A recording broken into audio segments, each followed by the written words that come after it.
수 있는 귀한 예물이 되게 하여 주시옵소서. 감사드리며 예수님의 이름으로 기도드립니다. 아멘. 오늘은 성만찬이 있는 날입니다. 성찬식이 있는 날인데 여러분께서 마음을 가다듬으시고 주 예수님을 바라볼 수 있는 그런 시간, 귀한 시간 되었으면 합니다. 성찬은 주님께서 제정하신 것이죠. 주님께서 나를 기념하라 라고 말씀하셨습니다. 이 성찬식을 행할 때에 그러니까 주님을 바라봐야 되겠죠. 나를 기념하라 라고 말씀하셨으니 우리가 주님을 바라볼 때에 우리 마음속에 주 예수 그리스도의 은혜가 차고 넘치기를 바랍니다. 오늘 예수 그리스도께서 우리를 위해서 속죄해 주신 그 대속의 그 큰 사랑을 생각하면서 십자가를 바라보면서 주님께 감사할 수 있는 시간 되었으면 좋겠습니다. 이 예식은 입교인들, 무흠 입교인들만 참여할 수 있습니다. 특별히 무흠 입교인이라는 것은 세례를 받은 사람들이죠. 세례를 받지 못하신 분들은 다음에 세례를 받으시고 이후에 참석하실 수 있을 것 같습니다. 오늘 이 예식을 행할 때에 하나님을 바라보면서 주님을 생각하면서 거룩한 예식이 되었으면 합니다. 떡과 잔을 받을 텐데요. 만약에 양심의 가책이 있는 분들이라면 자기의 죄와 허물을 생각하면서 이번엔 제가 못 받겠습니다. 다음에 받겠습니다 하는 기도의 마음으로 다음에 받아도 가겠습니다. 여러분께서 진심 어린 마음으로 이 성찬을 받으신다면 감사하겠습니다. 저희 교회는 1년에 2번 이 일을 성찬식을 행합니다. 다른 교회는 매주 드리는 교회도 있지만 교회에서는 특별히 2번 부활절 시즌과 추수감사절 시즌을 드립니다. 이 2번의 은혜, 이 2번의 시간에 많이 드리진 못하지만 그래도 이 2번의 시간을 통해서 우리 다시금 예수께서 우리를 위해서 돌아가셨다 하는 그 시간들을 가질 수 있다는 것이 얼마나 감사한 일인지 모르겠습니다. 오늘 이 예식을 위해서 성찬식을 위해서 장로님들 동역해 주시겠습니다. 장로님들 나오시죠.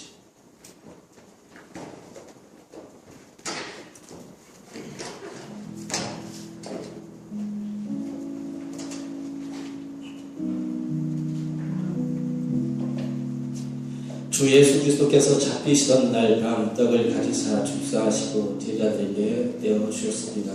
주님의 분부하심을 따라 저도 여러분들에게 이 떡을 나누어 드리고자 하오니 십자가를 묵상하며 거룩히 이 성찬에 참여하시기를 바랍니다. 이제 다 같이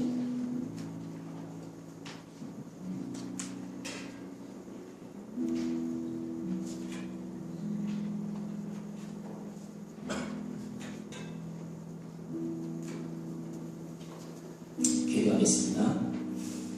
이것은 너희를 위한 내 몸이니 이것을 통하여 나를 기념하라 하신 주님, 이제 우리가 주님의 뜻을 받들어 이 거룩한 성찬에 참여하고자 하오니 우리에게 그 일을 베푸시사 떡을 나눌 때에 주님의 몸을 대함같이 신령한 은혜가 차고 넘치게 하시고 참여하는 모든 자에게 생명의 능력을 확신하는 거룩한 떡이 되게 하여 주시옵소서. 예수님의 이름으로 기도드립니다. 아멘. 떡을 나누겠습니다. 이 떡을 나눌 때에 일단은 받아 두셨다가 성찬 다 돌린 다음에 같이 먹도록 하겠습니다.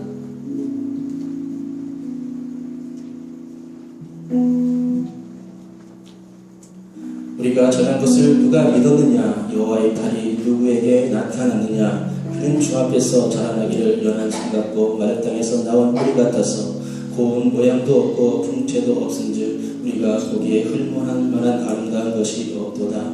그는 멸시를 받아 사람들에게 버림받았으며 간고를 많이 겪었으며 질보를 아는 자라.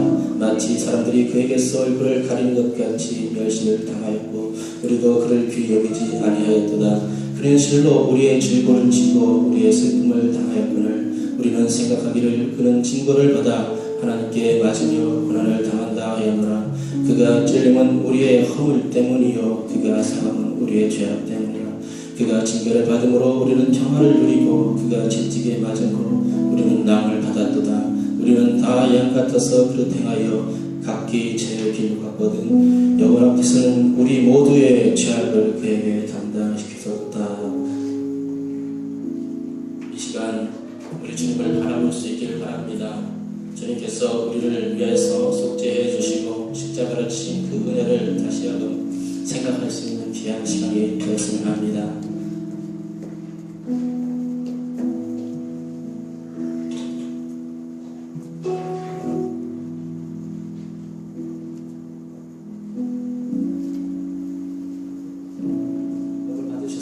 떡을 받으셨으면 다 같이 기도하시고 함께 먹는 시간 갖도록 하겠습니다. 다 같이 먹겠습니다.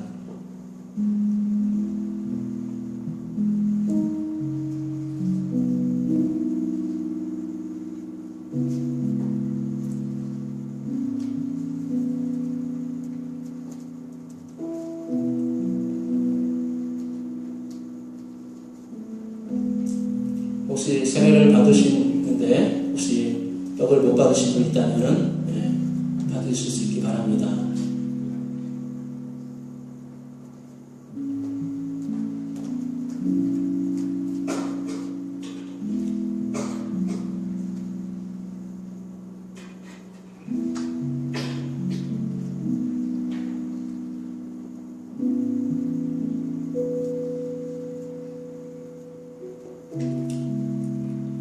후에 또한 그와 같이 잔을 가지시고 이르시되 이 잔은 내 피로 세운 새 언약이니 이것을 행하여 마실 때마다 나를 기념하라 하셨으니 너희가 이 떡을 먹으며 이 잔을 마실 때마다 주의 죽으심을 그가 오실 때까지 전하는 것이니라.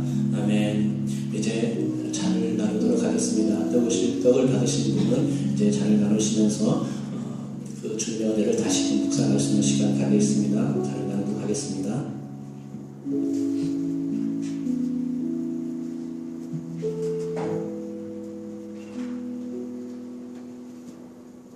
잔을 받으시고 나서 책상 위에 잠깐 올려놓으시면 감사하겠습니다. 이후에 같이 마시는 시간을 갖도록 하겠습니다.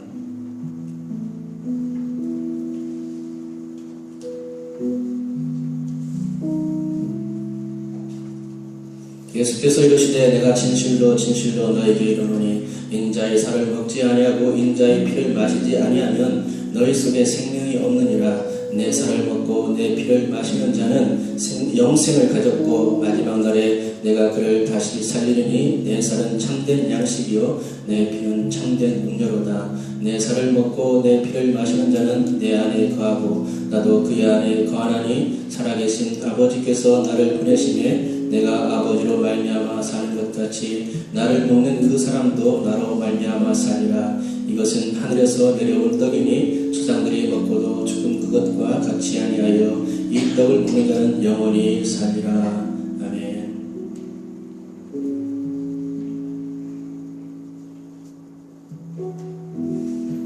식후에 또한 그와 같이 잔을 가지시고 이르시되 이 잔은 내 피로 세운 새 언약이니 이것을 행하여 마실 때마다 나를 기념하라 하셨으니 너희가 이 떡을 먹으며 이 잔을 마실 때마다 주의 죽으심을 그가 오실 때까지 전하는 것이니라. 그러므로 누구든지 주의 떡이나 잔을 합당하지 않게 먹고 마시는 자는 주의 몸과 피에 대하여 죄를 짓는 것이니라. 사람이 자기를 살피고 그 후에야 이 떡을 먹고 이 잔을 마실지니 주의 몸을 분별하지 못하고 먹고 마시는 자는 자기의 죄를 먹고 마시는 것이니라. 아멘. 우리 다 같이 잔을 들어서 함께 기도하는 가운데 마시도록 하겠습니다.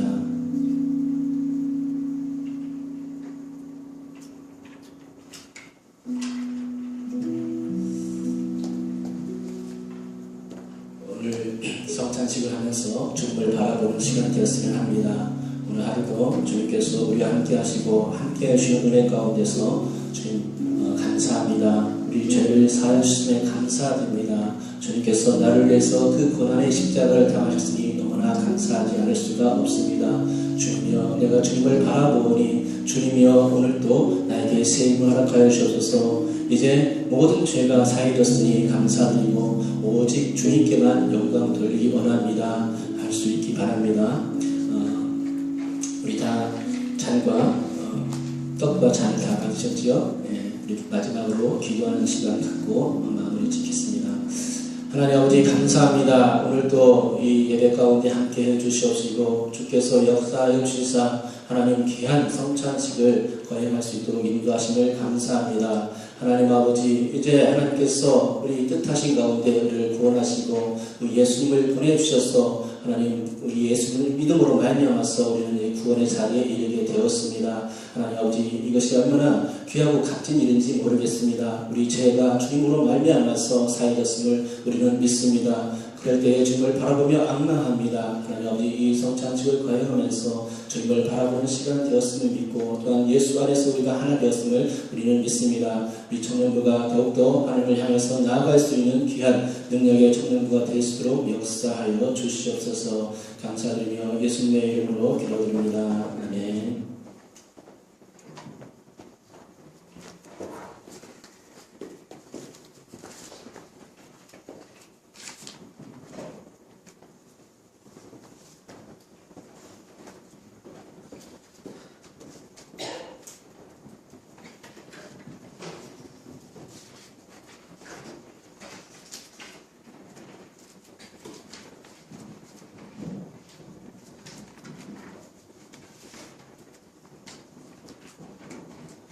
네, 오늘 말씀을 보도록 하겠습니다. 오늘 말씀은 창세기 3장 1절에서 7절까지 우리 다시 한번 보도록 하겠습니다.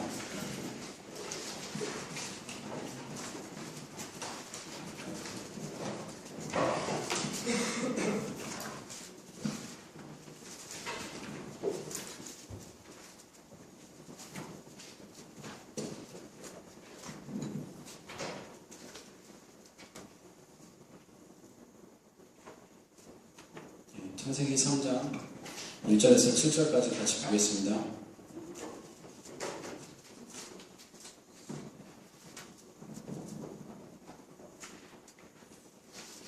같이 봉독하도록 하겠습니다. 제가 교독하도록 할게요. 제가 먼저 읽고 여러분 읽으시면 되겠습니다.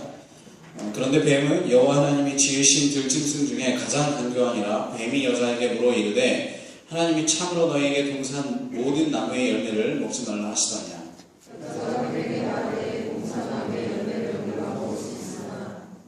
동산 중앙에 있는 나무의 열매는 하나님의 말씀에 너희는 먹지도 말고 만지지도 말라 너희가 죽을까 하노라 하셨느니라.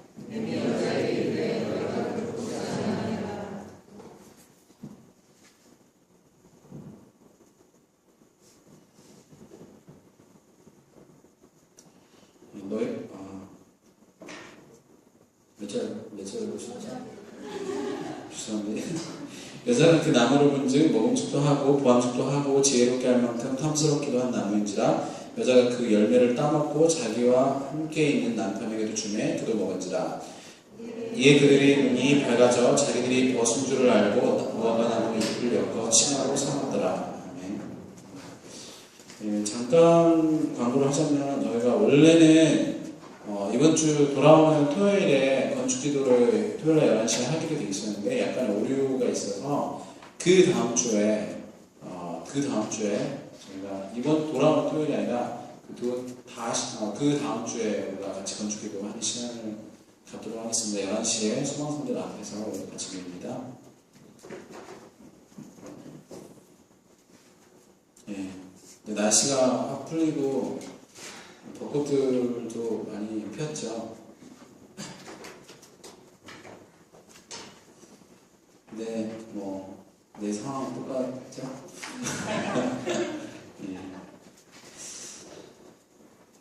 우리 이렇게 예배를 잘 드립시다. 우리 창세기 오늘 3장인데 지난번에 우리가 2장까지 했죠. 창세기 1장, 2장은 참 아름다운 장이지만 창세기 3장은 굉장히 암울한 장이죠. 우리가 이제 살면서 여러 가지 어려움들이 많죠. 세상을 살면서 세상에 있는 이 철학자나 신학자들도 이제 이야기하는 논쟁을 일으키는 부분이 뭐냐면 하나님은 계시는가에 대한 부분도 있지만 그러면 계신다면 하나님은 의로우신가라는 거예요. 하나님은 올바르신가라는 그런 문제를 가지고 또 같이 함께 얘기하죠. 왜냐하면 우리가 멀리서 볼 때 텔레비전으로 보죠. 우리가 가보진 않았지만 그 아프리카에 굶어 죽는 그 아이들과 아프리카에서 선교를 하시는 분들은 굉장히 힘들어요. 왜냐하면 몇 년간 선교를 했는데 어느 순간에 내전이 한번 일어나면 그 선교했던 모든 것들이 다 무너져요. 정말 여러분이 한 5년간 일했는데 뭔가 작품을 만들었는데 그거 누가 이렇게 쑥 지나가면서 밟아버렸다고 생각할 때 얼마나 허무하겠어요. 내가 일구었던 회사가 있는데 어느 순간에 순간적으로 자금관리 잘못해서 부도가 나버리면 그걸 모든 것이 다 끝장이잖아요. 그런 일들이 일어났을 때 굉장히 이렇게 아픈 것처럼 우리가 이제 그 아프리카를 보면서 참 그 선교사님들의 참 이렇게 열심히 이렇게 일하는 것을 보면 참 그런 어려움들이 있을 뿐만 아니라 그곳에 있는 사는 것 자체가 굉장히 우리가 보기에 그냥 불행한 것처럼 보인다는 거예요. 그리고 가끔씩 일어나는 아프리카만이 아니죠. 우리가 동유럽 요즘에 여러 가지 꽃보다 시리즈로 이렇게 나오는 그래서 소개된 동유럽 전 유고 그런 나라를 보면 정말 세르비아가 임금 청소를 이렇게 하면서 정말 그곳에 굉장히 아픈 흔적들을 많이 남겨놨죠. 그래서 한민족이 한민족을 정말 아예 전멸시키려고 눈에 불을 켜고 죽여대고 고통스럽게 하는 그런 과정들. 그 전쟁, 내란 속에서 아이들은 고아가 되고 여자들은 유린당하고 그리고 남자들은 고문당하다가 그렇게 죽어가는 그런 모습들을 볼 때 정말 하나님이 계시다고 한다면 그것까지는 내가 인정해 줄 수 있는데 그 하나님은 옳으냐는 거죠. 그럼 이 세상에 있는 삶을 보고 있으면 그런 생각을 할 수밖에 없다는 거예요. 장인으로 태어난 사람 같은 경우는 정말 평생을 정말 그 불편한 몸을 이끌고 또 많은 서러움을 받으면서 이 사회에 또 살아나가야 된다는 거죠. 그런 어려움들을 볼 때 우리가 과연 정말 하나님은 왜 그런 사람들을 내버려 두고 있는가 하는 거예요. 그런 아픔들이 왜 하나님이 계신데 있냐는 거죠. 여러분도 마찬가지죠. 여러분도 살면서의 그런 그 큰 어려움을 겪는 사람도 있고 그리고 자잘한 어려움도 우리가 다 겪잖아요. 사람들이 나를 미워하거나 또는 때로는 순간적인 어떤 고립된 느낌을 갖거나 그리고 또 질병에 걸리거나 치명적인 질병이든 여러분이 작게 걸리는 그런 감기든지 간에 여러분이 고통받는 거는 또 똑같다는 거죠. 우리가 그런 어려움들이 늘 있다는 거예요. 그리고 정말 가족을 먹여 살려야 되고 내가 먹고 살아야 되는데 막상 나가서 일하려면 일자리가 없는 그런 현실, 아무런 현실들을 볼 때 우리가 그 속에서의 어려움을 또 겪죠. 그런 현재의 어려움도 있지만 사실은 우리는 미래에 언제 닥칠지 모르는 그런 어려움들이 또 있어요. 고민들이 있죠. 과연 나는 언제까지 일할 것이고 또 여러분이 한 50살 넘으면은 여러분 일하고 살 수 있을 것 같아요? 제가 볼 때 이렇게 쉽지 않아요. 우리나라에서 이 상황들을 보면 참 이게 밝은 것이 아니라 저도 이렇게 많이 고민을 해요. 정말 저를 위한 고민도 하지만 이 사회에 있는 여러분들을 볼 때도 그리고 제 선배들을 볼 때도 한 50살 넘어서 정말 이렇게 일할 수 있는 보장된 것이 없는데 그 나머지 30년은 또 어떻게 사나 하는 생각이 들죠. 그런 미래에 수많은 고민이 있어요. 우리가 살면서 정말 아무런 고민 없이 그렇게 평안하게 살 때가 그렇게 오랜 기간 동안 지속되지 않아요. 그냥 심지어는 제 아들인 초등학생도 고민이 있고 그리고 또 유치원생도 고민이 있죠. 그 다음에 늘 어려운 고민이 있어요. 저희 아이들도 와가지고 누가 나하고 또 놀아주지 않아. 난 너무 힘들어. 맨날 이렇게 얘기하죠. 우리의 인생과 삶이 정말 여러 가지로 이렇게 힘든 그런 삶이죠. 고단한 삶이죠. 심지어는 그래서 예수님께서 우리 보고 수고하고 무거운 짐진 자들 이렇게 무리를 향해서 부르시는 말이 행복한 아이들아 이렇게 밝은 아이들아 이렇게 얘기하는 것이 아니라 수고하고 무거운 짐진 자들아 라고 우리를 표현했잖아요. 우리의 삶을 보면서 우리의 삶을 들여다보니까 우리 삶 중에 피곤하고 무거운 삶이 우리 안에 있다는 것을 예수님께서 들여다보신 것입니다. 왜 이런 삶이 있는가? 하나님 계시다면 좀 적어도 하나님을 믿는 사람은 그렇지 않아야 되는 것이 아닌가 하는 그 생각이 든다는 거예요. 그랬을 때 우리가 사실 1, 2장, 창세기 1, 2장에서는 그런 모습이 없었어요. 원래 그렇게 지어진 것이 아니라 원래 우리는 그러한 아픔과 악과 그리고 우리에 있는 그런 절망들이 우리 안에 있는 것이 아니라 원래 있었던 것이 아니라 원래는 없었는데 나중에 생겼다고 말하는 것이 창세기의 이야기예요. 말씀의 이야기죠. 그것이 뭐냐면 창세기 3장이에요. 창세기 3장에 이런 비극적인 일로 말미암아서 우리의 그 모든 아픔들이 어려움들이 우리의 절망들이 바로 이곳에 우리가 살면서 겪어야 된다는 것을 바로 창세기 3장이 이야기해주고 있다는 거예요. 도대체 어떤 일이 일어났는가 라는 것을 우리가 창세기 3장 속에서 볼 수 있죠. 창세기 3장을 우리가 한번 보면 처음에는 뱀이 먼저 등장해요.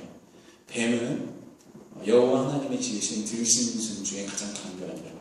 뱀이 여자에게 물어 이르되, 첫 번째는 등장인물은 뭐냐면 첫 번째는 뱀이고 그 다음에는 여자예요. 뱀과 여자가 등장해서 대화를 나누는 속에서 3장이 시작돼요. 우리가 이것이 별거 아닌 것 같지만 사실은 우리의 죄악의 뿌리예요. 우리가 이것을 알아야 3장을 알아야 왜 우리가 죄를 짓고 사는가, 왜 우리가 이렇게 어려운 삶을 사는가를 이 3장 속에서 보게 된다는 거예요. 근데 원래 뱀이 원래 나쁜 짐승이 아니었어요. 그냥 뱀은 간교한이라고 얘기하지만 이 간교하다는 것은 영리하다는 뜻이에요. 그러니까 이 영리한 것을 좋은 것으로도 쓸 수 있고 나쁜 것으로도 사실 쓸 수 있는데 뱀은 아마 사단에게 소개를 받았던 것 같아요. 왜냐하면 여기서 성경은 뱀은 여호와 하나님이 지으신 들짐승 중에 가장 강교하니라. 하나님께서 지으셨다는 거예요. 그러니까 원래는 악한 존재가 아니었는데 나중에 꿰매 빠졌다는 거예요. 왜냐하면 하나님이 지으신 모든 것은 보기에 좋았다라고 하나님께서 말씀하셨기 때문에 원래 악하게 지은 것이 아니죠. 원래는 그렇지 않았어요. 그러나 뱀도 역시 사단이 가장 똑똑한 짐승을 골라서 뭔가를 수문출했고 그 이전에 우리는 알 수가 없어요. 그렇지만 분명히 뭔가 작업에 있었다는 것을 우리가 알 수 있어요. 그 뱀이 와서 하와에게 이야기하는 거예요. 여자에게 이야기를 하죠. 첫 번째 말은 이거예요. 하나님이 참으로 너에게 동산 모든 나무의 열매를 먹지 말라 하시더냐. 우리가 창세기 1장, 2장을 읽으면 이것이 얼마나 바보 같은 질문인지 알아요. 언제 하나님이 참으로 너에게 동산 모든 나무의 열매를 먹지 말라 하시더냐. 진짜 하나님이 동산 모든 나무의 열매를 먹지 말라고 하셨어? 와가지고 여자에게 이렇게 물어보죠. 여자도 알고 우리 모두 다 알아요. 하나님 그렇게 말한 적이 없죠. 하나님은 우리를 위해서 좋은, 맛있는, 심지어는 맛있을 뿐만 아니라 보기도 좋은 그런 열매를 하나님께서 우리에게 주고 먹으라고 하셨단다. 모든 것을 다 먹으라고 하셨어. 그리고 딱 하나 동산 중앙에 있는 선악을 알게 하는 그 나무만 먹지 말라고 하셨다는 것을 우리도 알고 하와도 알고. 근데 이 바보 같은 질문을 왜 했냐는 거예요. 이 뱀이 왜 여자에게 물어봤냐는 거예요. 이 바보 같은 질문, 뻔한 질문, 이건 아니라는 것을 분명히 아는데 왜 물어봤냐는 거예요. 뱀이 여기서 간교해요. 바보가 아니에요. 분명히 이 질문 속에서 뱀이 원하는 것이 있었다는 거죠. 뱀이 무엇을 하나님께서 이렇게 얘기하죠. 여호와 하나님이 그 사람에게 명하여 이르시되 동산 각종 나무의 열매는 내가 임으로 먹되 라고 이랬어요. 선악을 알게 하는 나무의 열매는 먹지 말라. 이렇게 분명하게 이야기하고 있어요. 이 장에서 우리가 봤죠. 다 아는데 왜 했을까? 다 아는데. 그래서 뱀이 사람의 마음 가운데 암시를 심어주기를 원하기 때문에 이것을 다 믿으라는 것이 아니라 이것을 통해서 하나님이 어떤 분인가 해서 다시 한번 생각해 보라는 거예요. 즉 분명히 여자도 나중에 그 질문에서 아니야 그렇게 얘기하진 않았어 라고 해서 이 뱀의 말을 수정을 해줘요. 그렇지만 이 사단의 말 때문에 여자가 뭐냐면 마음이 바뀌어요. 어떻게 바뀌냐면 이 하나님이 지금까지는 풍성하게 모든 것을 나를 위해서 모든 것을 다 주시는 분이었는데 이제는 뭐냐면 뭔가 나를 못하게 하시는 그런 분이구나 라는 거예요. 그런데 뱀이 이 동산 중앙에 있는 나무의 열매만 먹지 말라고 했지 라고 얘기하면 하나님께서 그래도 모든 것을 다 풍성하게 주시고 뭔가 이유가 있어서 이 나무를 먹지 말라고 하셨다라고 생각할 텐데 이 뱀은 똑똑하게 뭐라고 얘기했냐면 모든 나무의 열매를 먹지 말라고 하시느냐라고 얘기하면서 이 하와에게 여자에게 하나님께서 뭘 먹지 말라고 했는데 많이 먹지 말라고 했나라는 생각을 갖게 한다는 거야. 하나님을 굉장히 엄격한 하나님으로 만드는 거야. 하나님을 엄한 하나님으로 만드는 거야. 굉장히 옹졸한 할아버지로 만들어버리는 거야. 왠지 내가 좋아하는 것을 못하게 할 것 같은 그런 할아버지로 만들어버리는 거야. 그런 실수쟁이 할아버지로 하나님을 만드는 거야. 그것이 우리의 마음속에서도 잘못 자리 잡고 있는 것들이 많이 있어요.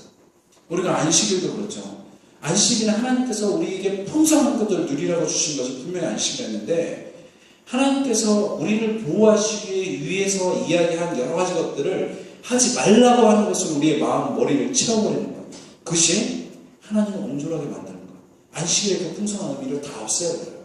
여기서도 마찬가지죠. 하나님께서는 모든 동산 나무에 있는 그 동산에 있는 모든 나무를 한 개 빼고 다 먹으라고 했는데 다 먹지 말라고 했지 라고 얘기하면서, 이 하나님이 뭔가를 나를 못하게 자꾸 하시는 그 하나님으로 뱀이 속삭이기 시작하는 거예요.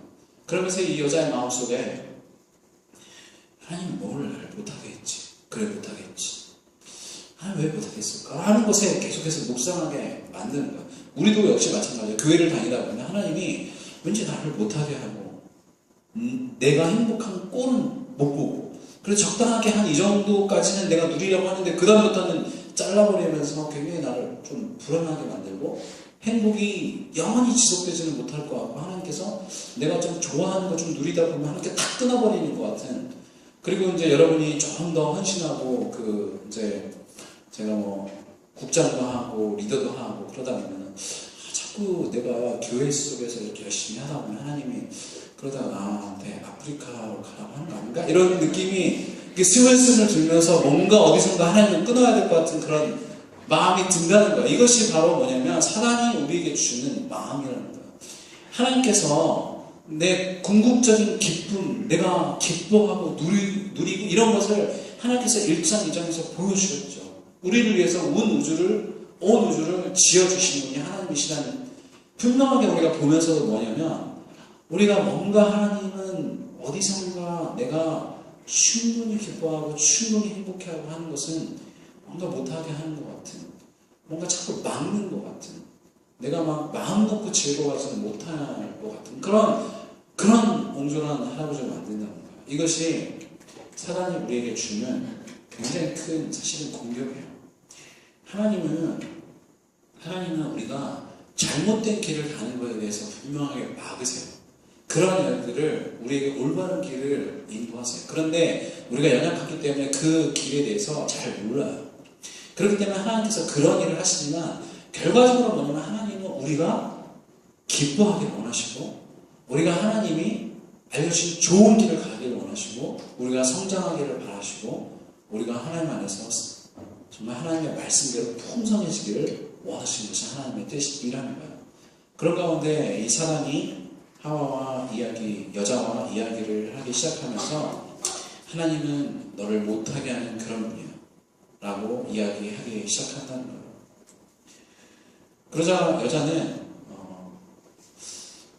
그 이야기에 대해서 단호하게, 하나님은 절대 그러신 분이 아니시고 하나님 이렇게 말씀하셨어라고 그것을 기억하고 알려줘야 되는데 불구하고 사단의 속임수에 빠지기 시작해요.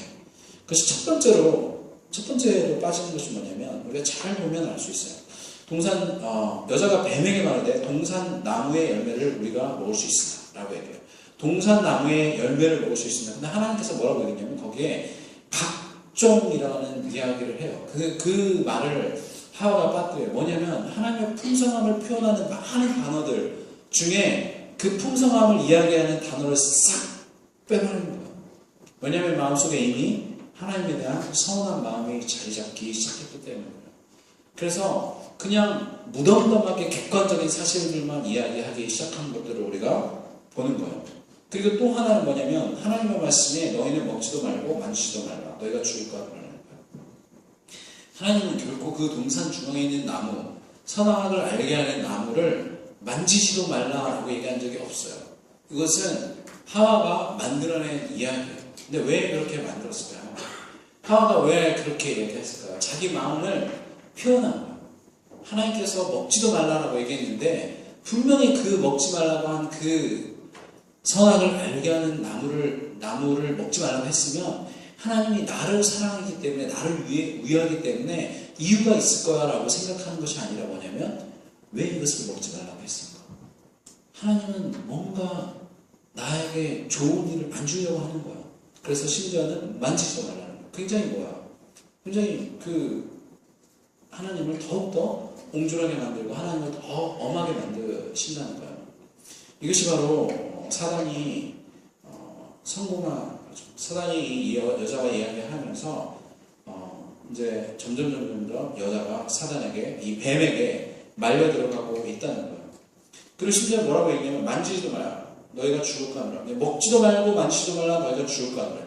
먹지도 말라, 만지지도 말라, 너희가 죽을 까 하노라. 그 이야기는 뭐냐면, 먹어서 죽는 것이 아니라 만져서 죽는다는 얘기예요. 심지어는 만져도 죽는다는 얘기예요. 하나님께서 먹으면 죽는다고 얘기했는데 만져도 죽는다고 얘기하는 거예요. 하나님께서 정말 조금도 허용하지 않는, 이렇게 테두리를 싹 그어놓고 날 절대 못하게 하는, 바로 그런 분으로 하나님을 계속해서 만들어가고 있다는 거예요. 우리도 마찬가지예요. 우리도 누대기름으로 그랬죠. 굉장히 많은 영역을 막 이것저것을 추가해요. 이것도 추가하고 저것도 추가하고 저것도 추가하고, 안식일날도 그 유대인들이 안식일을 지킬 때 그 안식일을 풍성한 것을 생각하는 것이 아니라 뭐예요? 몇 킬로를 가면 일을 하는 거고 안식일을 범하는 거냐, 이런 것들을 자꾸 만들어낸다는 거예요. 우리가 하나님이 주신 안식일을 풍성하게 누리고 그것을 기뻐하고, 그것을 주신 하나님을 기뻐하는 것이 아니라 점점 내가 무엇을 지키고 무엇을 하지 말아야 될까에 대해서 이야기하기 시작한다는 거예요. 그런 하나님 어떤 하나님? 따분하고 정말 가까이 하기 싫고, 그리고 내가 마지못해서 하긴 하지만 내가 억지로 하는 그런 하나님이에요. 제가 주중에 이게 조이사역을 하면서 이제 어떤 한 자매를 만나서, 이제 제가 수업서지부 전체 대표이기 때문에 제가 맡고 있는 캠퍼스가 있긴 하지만 다른 캠퍼스 가서 그 예배를 같이 이제 드리기도 하는데, 제가 가서 어떤 자매를 만났어요. 근데 자매가 그 자매가 이제 굉장히 뺀질되고 안 나오는 자매였어요. 그래서 얘기를 하면서 야, 너는 예수님을 믿니? 그랬더니 예수님을 저는 잘 못 믿겠어요. 그랬더니, 그렇구나. 너는 아직 그리스도인이 아니네? 그랬더니 예, 맞아요. 그런 것 같아요. 그런 거예요. 그래서 그러면 교회를 왜 다니니? 이렇게 물어봤어요. 그 그리스도인도 아닌데 뭐 굳이 시간을 들여가지고 교회 다니고 서울단체 다니고 그러는 게 뭐 어떤 면에서 기특하기도 하고 어떤 면에서는 이해가 안 되기도 해서 물어봤어요. 여러분도 한번 물어보세요. 내가 예수님을 믿는가? 정말 내가 예수님을 믿는가? 그리고 내가 그렇다면 그리스도인인가? 그럼 난 교회를 왜 나오는가? 라고 한번 생각을 해보시라는 거죠. 제가 물어봤어요. 그랬더니 어렸을 때 할머니가 그리고 엄마가 교회를 안 다니면 불행해진다고 얘기했다는 거예요. 그래서 막 시험에 떨어질 것 같고, 시험 못 볼 것 같고, 막 내 인생이 막 불행해질 것 같고, 외로워질 것 같고, 이런 것 때문에 나온다는 거예요. 그래서 오늘 교회를 무서워서 나오는 거구나 라고 그랬더니 자기는 무서워서 나온다. 그래서 제가 왜 그런 생각을 했는가 이렇게 여러 가지 이렇게 물어봐서, 너는 어느 교회 다녔니? 이렇게 물어봤어요. 그랬더니 지금은 아니지만 예전에 그런 메시지를 줬던 그 교회가 이단 교회더라고요. 여러분이 알지 모르겠지만 평론제일교회라고 옛날 대성교회 박윤식 이라는 목사가 아니라 사기꾼이죠. 얼마 전에 죽었어요. 아주 나쁜 저질 사기꾼이에요. 창세기를 어떻게 가르치냐면, 뱀이 하와를 유혹해서, 성적으로 유혹해서 가인이 나왔다고 가르치는 거예요. 여러분 되게 황당한 것 같지만 수많은 사람들이 그렇게 믿고, 심지어 통일교회의 기본 원리들이 그런 거예요. 사실은 이제 박윤식이라는 사람이 이단 운동하는, 여러분이 알지 모르겠지만 탕명한 소장의 소장이 암살당했죠. 살해당했어요. 근데 박윤식이 그 사람이 운전기사예요. 근데 누가 죽였는지 모르겠지만 한번 운전기사 잡혀 들어갔어요. 그런 사기꾼들, 그 속에서 우리가 하나님에 대해서 인식이 완전히 왜곡되는 거예요. 여러분이 주일날 빠지고 놀러가면, 여러분이 하나님 위에서 벼락을 떨어뜨릴 것 같아요? 뭐 그러면 감사한 일이죠. 근데 하나님이 그렇게 우리처럼 즉흥적이시지가 않으세요. 저 같아도 그렇죠. 정말 제가 벼락을 떨어뜨릴 수만 있다면 한 300볼트 낮춰가지고 간당간당하게 살게 이렇게 다 떨어뜨리겠죠. 그렇죠. 우리 하나님은 우리처럼 그렇게 즉흥적이고 옹졸한 분이 아니시는 거예요. 하나님은 그러지 않으세요. 하나님은 우리를 정말 사랑하시고 아끼시고 우리를 귀하게 여겨주십니다. 그래서 우리의 그 하나하나의 잘못에 대해서 우리를 그렇게 막 이렇게 바라보는 그런 분이 아니시고, 여러분이 생각할 때 여러분을 정말 약올리고 괴롭게 하고 정말 못살게 굴고 그러면 정말 어느 순간 참다가 그냥 쥐어패든가 아니면 떠나버리든지 하겠죠. 그러나 하나님은 그보다 한 100배, 1000배, 10,000배는 참으시는 분이에요. 그분이 그런 하나님이에요. 우리의 인격과 비교되는 분이 아니에요. 우리가 그 하나님을 그렇게 만드는 것은 우리가 성경도 아니고, 그리고 우리가 하나님의 말씀도 전혀 관심이 없이 그저 이단이 그냥 던져주면 그냥 그런 말씀을 진리인 줄 알고 이렇게 살기 때문에 하나님의 말씀에 대해서는 전혀 모르고 1, 2장에서 그렇게 풍성하게 우리를 사랑하신 그 하나님에 대해서 전혀 알지 못하고 그 하나님을 오해하고 왜곡하고 그 하나님을 쪼잔한 할아버지로 만들어 버린다는 거예요. 하나님은 그런 분이 아니에요. 사단이 주는 메시지가 그런 거예요. 그런 이단 사이비 잡교에서 이야기하는 것들이 그런 거라는 거예요. 정말 뭐 교회 빠지고 가면 뭐 다리가 삐끗한다는 둥. 물론 하나님께서 그러실 수는 있어요. 그것이 여러분이 유익하면 하나님께서 그러실 수는 있지만, 그런 식의 우리가 유혹감을 주면서 우리를 괴롭히시는 분이 아니라, 하나님은 우리가 하나님이 좋아서 이것에 나오기를 바라시고, 좋아서 말씀을 읽기를 바라시고, 좋아서 기도하기를 바라시는 분이에요. 그때까지 하나님은 충분히 여러분을 기다리고 참으시고 여러분을 아끼시는 그런 분이라는 거예요. 이것이 하나님이에요. 그런데 우리가 그런 왜곡된 그런 하나님을 메시지를 받으면 우리에게는 그때부터 어떤 일이 일어나냐면 사실이 왜곡돼요. 그 다음부터 어떤 일이 일어났습니까? 여자가 6절에 볼게요.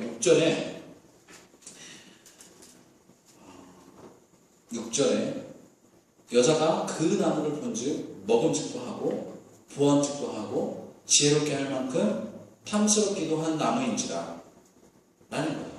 그 나무가 다르게 보이기 시작해요. 근데 원래는 뭐냐면 우리가 2장 9절을 볼게요. 2장 9절 우리가 같이 한번 읽어볼게요. 지난번에 봤던 2장 9절. 여호와 하나님이 그 땅에서 보기에 아름답고 먹기에 좋은 나무가 나게 하시니 동산 가운데에는 생명나무와 선악을 알게 하는 나무도 있더라.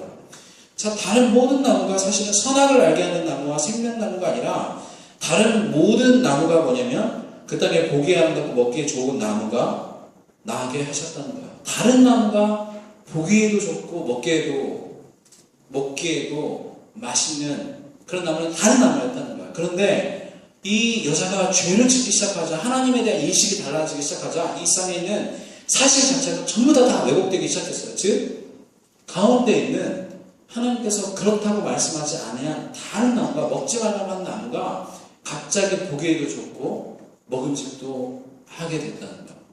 이것이 바로 우리가 죄를 지은 사람들을 보는 눈이에요. 우리의 모든 시각들이 다 이렇게 왜곡됐어요. 그래서 이 이상시도 마찬가지예요. 하나님께서 하지 말라고 한 것들이 갑자기 먹음직도 하고 부함직도 하는 거예요. 바로 죄가 그렇게 우리에게 달콤하게 느껴지는 이유가 뭐냐면 그 죄가 사실은 그 죄가 그렇다는 것이 아니라, 그렇게 하는 행동이 그런 것이 아니라 그것이 그렇게 보인다는 거예요. 근데 사실은 그렇지 않다는 거죠. 사실은 뭐예요? 사실은 정령주의라는 거예요. 정령주의라는 거예요. 근데 뱀이 여자에게 뭐라고 얘기하냐면 4절에 보면 너희가 결코 죽지 않아. 거짓말하죠? 결코 죽지 않아. 너희가 그것을 먹는 날에 너희 눈이 밝아져 하나님과 같이 되어 선악을 알 줄 하나님 아시네요. 뭐라고 얘기하냐면 너희 눈이 밝아져 선악을 알게 한다는, 뭔가 새로운 것을 알게 된다는, 새로운 지식과 좋은 것을 얻게 된다는 거예요. 그렇기 때문에 하나님이 안 준다는 거예요. 하나님이 네가 좋은 것을 갖는 것이 싫어서 신순해서 너에게 주지 않는 거예요. 근데 먹어봐. 그럼 너는 좋은 것이 생겨. 이것이 바로 뭐냐면 죄예요. 죄는 늘 그렇게 보여요. 죄를 지으면 사람을 사랑하는 것은 정말 너무 어려운데 사람을 미워하고 욕하고 거기에 대해 막 이렇게 막 이야기하고 따지고 그렇게 욕하고 이런 것은 쉽죠. 이러고 싶은 욕구가 막 있는 거야. 그런데 죄는 막상 해보면 어때요? 늘 험함만 남아요. 여러분이 싸우시면 알죠. 정말 열받아서 싸워서 막 다 내뱉어보세요. 그러면 시원해요? 시원할 것 같죠? 그것이. 그렇지만 한번 해보세요. 한번. 늘 욕하고 다른 사람을 미워하고 난 다음에는 그 마음속에 깊은 슬픔의 찌꺼기들이 내 마음 가운데 남게 돼요. 여러분이 하나님 안에 있는 사람들이 다른 사람을 욕하고 난 다음에 속이 시원하던가요? 그렇지 않아요. 다른 사람을 미워하면 내 마음 가운데 깊은 감정의 찌꺼기들이 남게 되는 것을 우리가 보게 된다는 거예요. 우리가 하나님이 원하시는 것들을 하는 것은 참 되게 어렵고 오래 걸리는 것 같지만 오히려 죄는 쉬운 것 같지만 죄를 짓고 난 다음에 우리에게 남는 것은 아픔과 슬픔과 그리고 잘못된 감정의 찌꺼기들이 우리 안에 계속해서 남아있게 된다는 거죠. 이것이 우리를 왜곡시키죠. 그러고 난 다음에 어떻게 했냐면 먹죠. 6절에 보면 여자의 마음이 이제 돌이켜지니까 나무를 본즉 먹음직도 하고 동안직도 하고 지혜롭게 할 만큼 탐스럽기도 한 나무인지라 여자가 그 열매를 따먹죠. 그럴 뿐만 아니라 자기와 함께 있는 남편에게도 주매 남자도 남편도 먹게 돼요. 순식간에 죄가 들어오고 그것을 행동할 뿐만 아니라 하나님의 말씀이 왜곡돼 잘못돼 있자 순식간에 자기도 먹을 뿐만 아니라 전도하기 시작한다는 거예요. 죄를. 이것이 죄의 무서운 특징이에요. 이것이 나중에 사단이 나와요. 죄는 반드시 전도하게 돼 있어요. 내가 지은 죄에 대해서 반드시 다른 사람에게도 너도 해봐라고 얘기하게 돼 있다. 이것이 죄예요. 죄는 급속도로 퍼져요. 우리가 선한 일은 죄를 지은 사람에게 선한 일은 천천히 정말 한 사람을 선하게 만들기도 어렵지만 죄는 급속하게 퍼진다는 것을 보게 돼요. 이것이 우리가 하나님의 말씀을 올바르게 알아야 되는 거예요. 우리가 하나님을 잘못 알기 시작하면 우리가 하나님부터 멀어지고 그리고 우리가 죄를 짓게 된다는 거예요. 자, 이제 죄를 지어서 현재 사실이 다 뒤바뀌어서 보이기 시작해요. 또 하나는 뭐예요? 또 하나는 우리 2장은 뭘로 끝나냐면 아담과 그의 아내 두 사람이 벌거벗었으나 부끄러워하지 아니하냐라고 2장이 끝나요. 굉장히 사실은 아름다운 거예요. 여러분이 서로 벌거벗었는데 서로 부끄러워하지 않는 거예요. 이것은 지금으로는 이게 좋은 게 아니죠. 서로 벌거벗었는데 우리가 다 벌거벗었는데 부끄러워하지 않으면 정말 그거야말로 이상한 거죠. 그러나 죄를 짓기 이전에는 사실 이것은 아름다운 것이에요. 그리고 나서 죄를 짓고 난 다음에 난 첫 번째 특징 중에 하나가 뭐냐면 알몸으로 벗었는데 서로 부끄러워하는 거예요. 왜 그러냐면 우리가 있는 그대로의 모습대로 서로를 볼 수가 없는 거예요. 우리 안에 깊은 수치심이 들어와요. 우리가 죄를 지은 다음에 가장 우리에게 비극은 죽는 거예요. 영원히 죽는 거예요. 하나님으로부터 영원히 멀리 떨어져 가는 거예요. 멸망하는 거예요. 그런데 우리가 살면서의 가장 큰 비극은 뭐냐면 우리 안에 깊은 수치심이에요. 여러분에게 이 수치심이 별거 아닌 것 같지만 우리에게 있어서 가장 괴로운 것은 사실은 수치심이에요. 여러분이 잘 여러분을 관찰해 보세요. 서로 처음 만날 때 우리가 왜 서로 긴장합니까? 사람을 만날 때. 여러분도 처음 만난 사람하고 막 얘기하고 싶은 마음이 없죠. 서로 어색하고 그리고 이상하죠. 서로 여러분 막 만났는데 저 처음 봤는데 너무 즐거워요. 막 이렇게 다가와서 서로 이렇게 마음을 열고 얘기하기가 쉽지 않아요. 우리는 서로 경계해요. 있는 그대로의 모습대로 보지 않기 때문에 내가 어떻게 다른 사람에게 보여줄까에 대해서 우리가 늘 두려워하기 때문에 우리가 안전한 사람과 아니면 우리가 있는 그대로의 모습을 보여주지 않아요. 그렇죠? 여러분 이렇게 막 착한 척하고 있지만 집에 가면 어떻게 하는지 다 알아요. 엄마한테 온갖 짜증 다 내고 막 아빠한테 막 그러고 여러분 그러잖아요. 왜 그래요? 우리가 안전하기 때문에 그렇죠. 그렇지만 우리가 지금은 안전하지 않기 때문에 그렇게 하는지 뭐 잘했다 그런 건 아니에요. 정말 엄마한테 다른 사람한테 있는 그대로 모습을 보니까 미성숙한 거죠. 여러분 왜 안 해요? 내가 엄마한테 하듯이 다른 사람을 하면 이 사회가 나를 받아주지 않기 때문에 그렇죠. 그래서 내가 긴장하면서 사는 거야. 여러분도 그렇죠. 긴장하면서 살아요. 그 안에서 긴장감이 있어요. 다른 사람이 나를 받아들여줄 만큼만 해요. 그리고 이제 그것이 이제 성숙하지 못하고 그리고 우리가 참을성이 이제 다 떨어지면 그때 이제 노골적인 우리의 모습을 이렇게 보여주기 시작하죠. 좋은 모습은 아니지만 우리가 그 모습을 어쩔 수 없이 들통나게 된다는 거예요. 그러다 보면 받아들이지 않죠. 다른 사람들 날 좋아하지 않아요. 그 있는 그대로의 모습을 누가 좋아하겠어요? 좋아하지 않죠. 물론 이때 있는 그대로의 모습과 우리가 죄를 지은 다음에 있는 그대로의 모습은 달라요. 우리가 또 그것을 위해서 뭘 합니까? 잘하려고 하죠. 잘하려고 해요. 여러분 직장에서 우리가 또 돈을 받기 위해서 잘하려고 하는 것은 아니죠. 정말 내가 실패한 인생이 아니고 내가 필요 없는 존재가 아니고 제가 가끔씩 제가 이제 교회에서 지난주에 한 지구 대표인데 우리 간사들이 있죠. 간사들이 있는데 제가 이번에 여름 수양회, 전국 수양회 제가 이제 준비원장인데 하필이면 그 안에 있는 사람 중에 3사람이 다 아빠든 엄마든 다 임신을 한 거야. 애기가 태어나야 되는 거. 그래서 내가 원래는 지구에서 이렇게 도와주고 이제 이렇게 시켜야 되는데 아무도 쓸 사람은 없는 거예요. 그래서 이 아무짝에도 쓸모없는 인간들 막 그러면서 농담으로 이제 같이 이렇게 막 얘기했는데 서로 친한 인간들이 그렇게 데려다 쓸 사람이 없어서 너네들 때문에 딴 지구 와가지고 구걸해야 된다고 제발 좀 나 좀 일 좀 같이 하자고 그래야 된다고 이렇게 얘기하는데 우리가 정말 이렇게 그래서 막 같이 막 농담하면서 우리 막 같이 뭐 차이나타운 보러 가자고 왜 차이나타운에 막 그 벽보에 그거잖아요. 그 쓸모없는 사람 뭐 쓸모있는 인간만 살아나는 생존하는 거 우리 그걸 같이 보러 가자고 우리 쓸모없는 인간들 같이 가서 한번 보자고 그러는 거. 정말 우리가 쓸모없는 인간이라는 거 불려지는 것에 대한 극한 두려움이 있어요. 사실 우리가 돈보다도 우리의 마음속에서 우리가 아무짝에 쓸모없는 인간들 쟤는 필요 없어. 정말 그렇지 않아요? 여러분 그 운동 좋아하는 사람들 특히 축구하다가 야 너 빠져 이것보다 더 굴욕적인 게 어디 있어요? 운동하다가 못해가지고 남자들만 그런 거에 대한 두려움이 있잖아요. 같이 일하는데 같이 운동하는데 그런 것에 대한 두려움이 사실 우리 안에 있어요. 내가 버려지는 거, 내가 다른 사람이 필요한 존재로 여겨지지 않는 거. 그러다가 여러분이 연애를 하면은 이 세상에서 가장 필요한 존재가 서로 되는 것으로 인해서 깊은 힐링이 있죠. 그래서 서로 받는 그 사랑을 인해서 어떤 그 사람 때문에 우리가 연애도 하고 교제도 하고 또 친구들끼리 서로 친한 친구들도 그렇게 해서 친한 친구가 되는 거죠. 친한 친구 안에 깊은 힐링이 있어요. 왜냐하면 사랑받기 때문에 내가 받아들여지기 때문에 늘 다른 사람하고 긴장해야 되는데 이 아이하고 있으면 내가 무장해제가 있는 그들의 모습을 보여도 되고 내가 사랑받는 것 같은 그 느낌이 여러분이 별거 아닌 것과 좀 다른 거예요. 여러분이 애를 낳을 때도 그래요. 여러분 아이는 아이를 위해서 엄마가 아이를 위해서 정말 많은 헌신을 하긴 하지만 아이를 낳아서 기르는 가장 큰 유익이 뭔지 아세요? 그 가장 큰 유익은 뭐냐면 내가 애를 아무리 함부로 대해도 이 아이는 무조건 엄마인 나를 사랑하는 거예요. 나를 붙잡고 당신 없으면 못 산다고 늘 기업해도 그 다음에 바로 돌아와서 엄마 하는 바로 그것이 별거 아닌 것 같지만 사람이 그 무조건적인 사랑을 받는 그 사랑 앞에서 바뀌어요. 그것이 우리가 애타게 정말 이 사회를 살면서 갈망하는 거죠. 그리고 또 한 가지는 우리가 그럴 정도로 우리가 비참하다는 거예요. 우리가 얼마나 많은 노력을 하고 있는지 몰라요.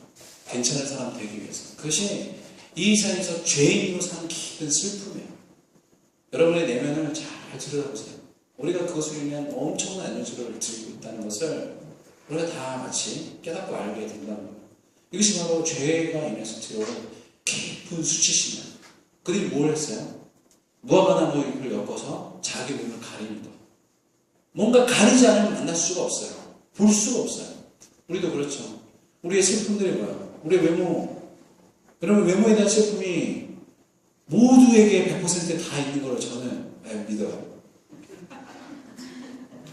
마음에 안 들지만 피부도 마음에 안 들고 내 몸매도 마음에 안 들고 머리카락도 마음에 안 들고 눈썹도 좀 어떤 사람은 좀 진했으면 좋겠고 어떤 사람은 좀 얇았으면 좋겠고 막 다 다른 그런 외모에 대한 컴플렉스가 다 있죠. 좀 어떻게 했으면 그래 여러분이 아무리 외모로 완벽해봤자 여러분이 젊었을 때가 얼마나 되겠어요?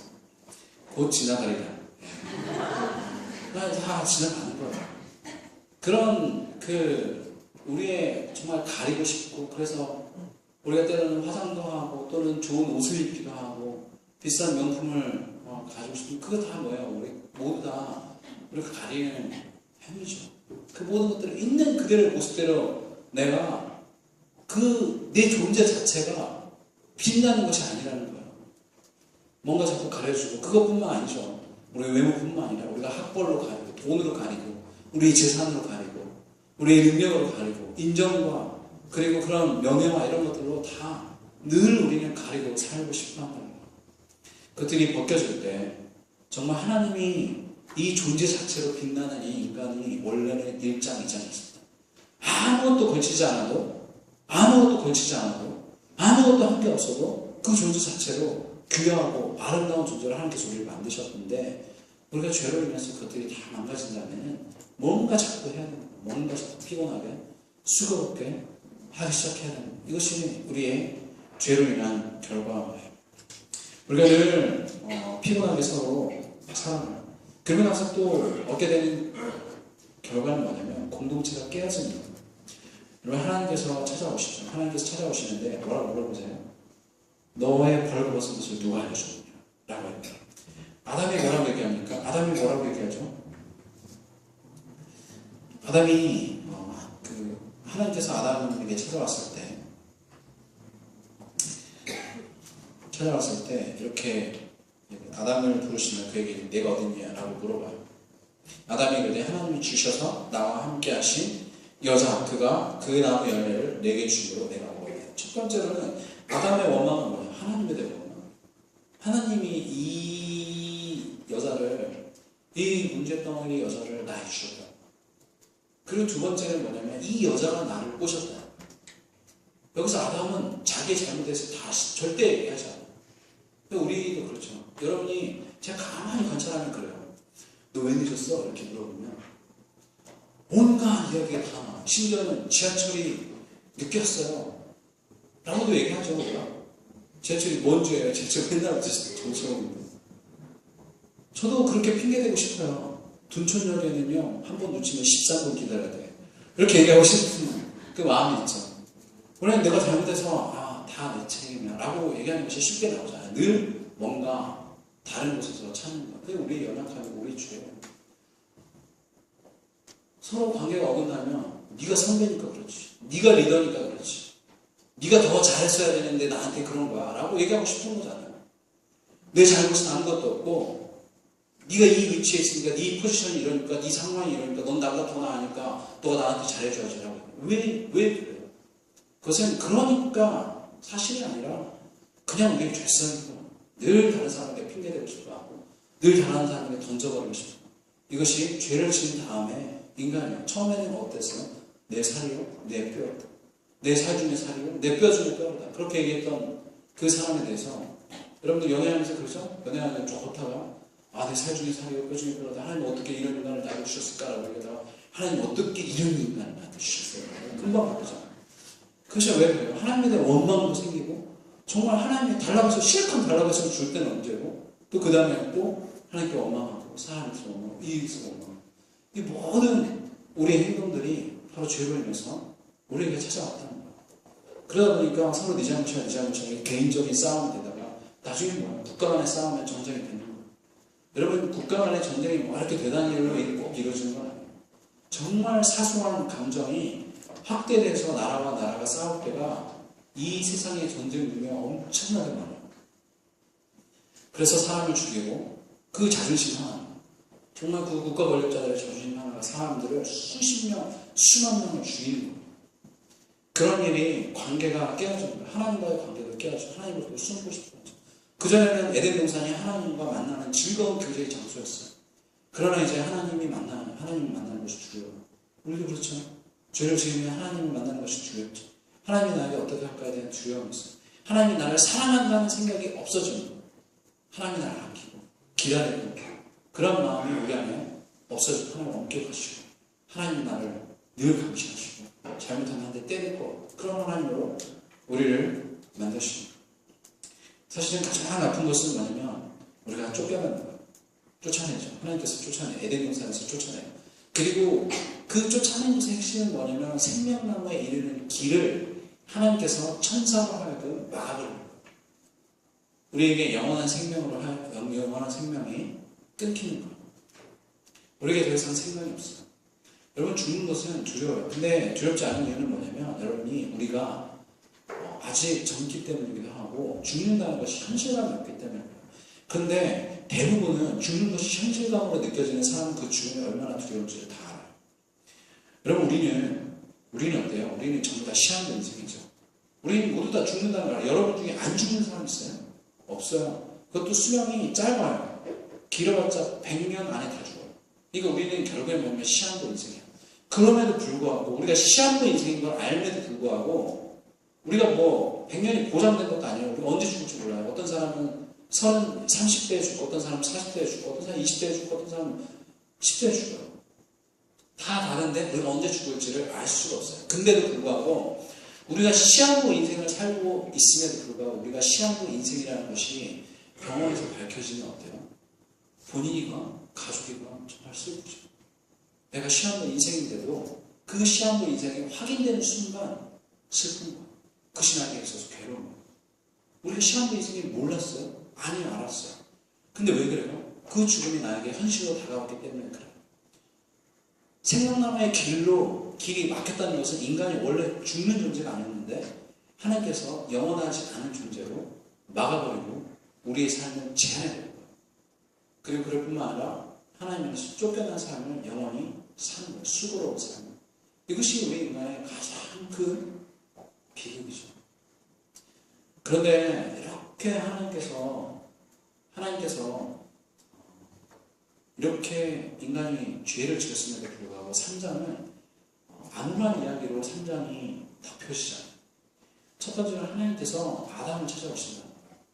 죄를 지은 아담이 멸망당해야 될 아담이 저를 용서해 주세요 라고 쫓아가도 사실은 그래도 아쉬울 판에 뭐냐면 하나님께서 인간으로 찾아오신다. 그리고 찾아오실 뿐만 아니라 사람의 이야기를 다 들어요. 너 왜 그랬니? 라고 아담에게도 물어보고 하와에게도 물어봐요. 뱀에게도 안 물어봐요. 여러분 하나님은 이러시는 거예요. 하나님은 우리가 가끔 억울하게 봤을 때 여러분 있었죠? 부모님한테 난 분명 아닌데 막 어머니 아버지가 뿌듯뿌듯 우겨가지고 네가 했다고 막 그럴 때 저도 가끔 그럴 때가 옛날에 강아지 키웠을 때도 뭐 도장이 없어지면 왠지 이 강아지가 물어간 것 같은 느낌이 드는 거예요. 그래서 이 강아지를 족치지. 너 솔직히 말도 못하네. 너 솔직하게 얘기해. 그래서 너 갈비 안 준다 이러면서 막 도대체 이 도장 어디다 놨냐고 이제 엉뚱한 개를 잡죠. 강아지를 이렇게 잡을 때도 있는데 우리가 그런 억울함이 있어요. 부모님이 실수로 분명히 확신은 했지만 내가 분명히 안 했는데 진심정을 가지고 막 나를 족칠 때가 있단 말이에요. 그렇지만 하나님은 그런 게 아니에요. 하나님은 다 알았어요. 하나님은 아담이 어떻게 죄를 지었는지 이미 다 알고 계시고 그럼에도 불구하고 사실 물어볼 필요가 없는 아담과 하와에게 하나님은 그 자초지종을 다 들으셨다. 네가 왜 죄를 지었니? 왜 이렇게 했니? 라는 것을 다 들으셨어요. 그리고 아담이 하와가 그 이야기를 다 할 때까지 기다리셨어요. 하나님은 그러신 분이에요. 알고 계셨음에도 불구하고 우리의 이야기를 처음부터 끝까지 다 경청하시고 다 들으시고 하나님께서 그렇게 인도하시고 맨 마지막에 우리가 마지막 부분에 우리가 3장에 보면 하나님께서 가죽옷을 입히는 장면이 있는 거죠. 여호와 하나님이 아담과 그의 아내를 위하여 가죽옷을 지어 입히십니다. 사실은 우리가 아무리 노력해도 우리가 우리의 수치를 무화과나무 잎을 엮어서 수치를 갈 수가 없다는 것을 우리도 경험적으로 알고 하나님도 아신다는 거예요. 그래서 하나님께서 손수 가죽옷을 지어서 우리의 몸에 입히세요. 그리고 우리의 수치를 가려 주십니다. 여러분 우리의 수치는 우리의 노력으로 가려지지 않아요. 우리의 인격과 그리고 우리의 열심히 한 노력과 그리고 일과 우리의 학점과 그리고 우리의 돈과 그런 것으로 우리의 수치가 가려지지 않아요. 아무리 다른 사람이 대단한 사람이라고 할 정도의 그 위치에 가 있어도 그 사람의 수치가 가려지지 않아요. 아무리 돈이 많아도 아무리 노벨상을 타더라도 그 수치가 가려지지 않아요. 하나님께서 우리의 수치를 가려주시고 우리를 회복시키시고 우리를 복권시키지 않으면 우리는 늘 죄책감과 어려움과 고통 속에서 산다는 거예요. 하나님께서 우리를 부르시고 우리를 찾으시고 그리고 우리 이야기를 들으시고 우리에게 그 변명만 늘어나는 우리에게 가죽옷을 지어서 입히세요.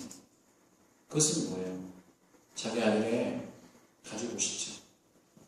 자기 아들을 보내심으로 십자가에 못 박히심으로 그 피로 여러분이 방금 먹었던